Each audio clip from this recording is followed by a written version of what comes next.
Hello everybody, this is the Ship Modelers Library.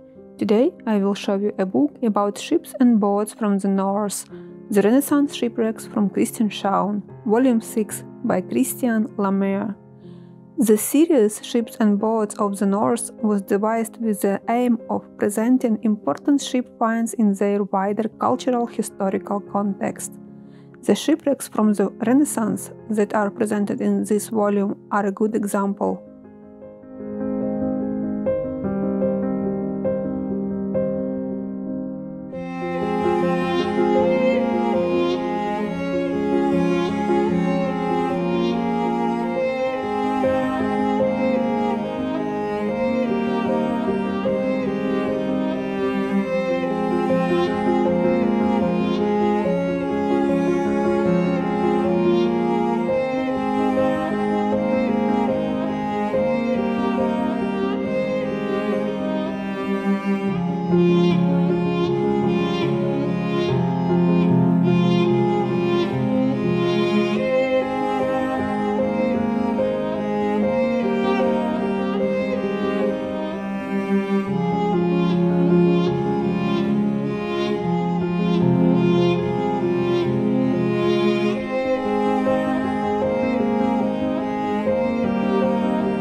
Thank you for watching. Let me know in the comment section below which book would you like to flip through in the next edition.